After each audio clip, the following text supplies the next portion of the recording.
Yes, ready. सभापति महोदय, अब मैं आर्थिक मामलों पर आना चाहता हूँ। मैं अधिक समय नहीं लूँगा। इस बात को सभी स्वीकार करेंगे कि तीव्र गति से हमारी आर्थिक प्रगति हो, इसका प्रबंध किया जाना चाहिए। इसके लिए ऐसा वातावरण बनाने की आवश्यकता है जिससे उत्पादन बढ़ सके, वितरण में समानता आ सके और उपभोग में संयम से काम लिया जा सके।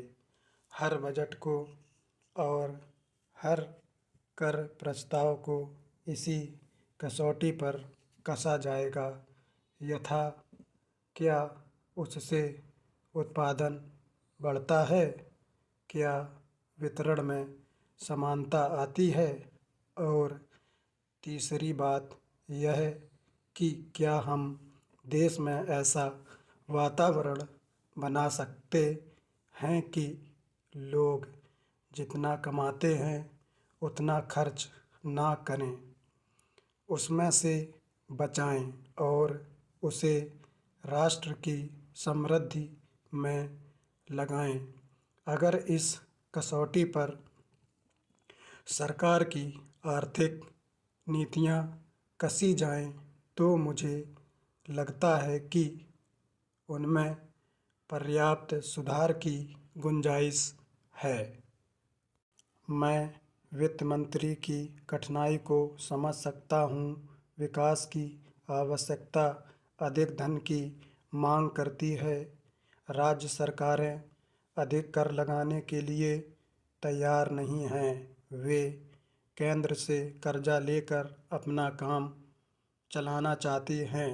वहाँ कोई वित्तीय अनुशासन नहीं है।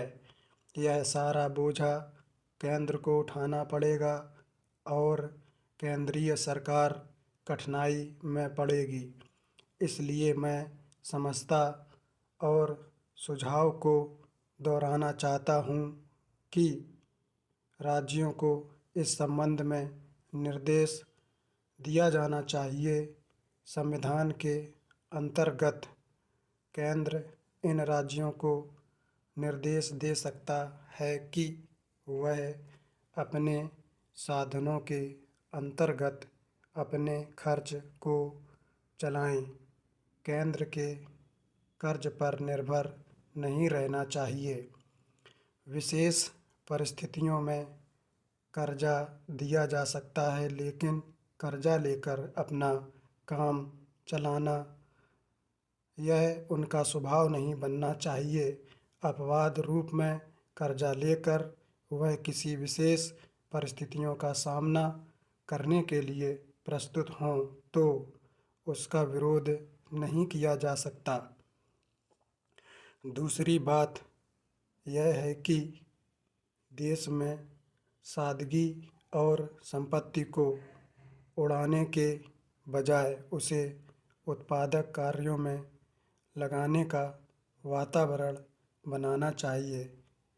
मैं नहीं जानता वित्त मंत्री महोदय इससे कहाँ तक सहमत होंगे, लेकिन आज देश में समाजवाद की चर्चा बहुत होती है। लोगों का समाजवाद की ओर देखने का दृष्टिकोण विकृत हो गया है। लोग हमें क्या मिलता है इस ओर ज़्यादा ध्यान देते हैं। हम कितना खर्च करते हैं और ध्यान नहीं देते। समाजवाद बिना संपत्ति की अभिवृद्धि किए और बिना उसके समान वितरण के नहीं आ सकता। हमारा देश कृषि प्रधान देश है।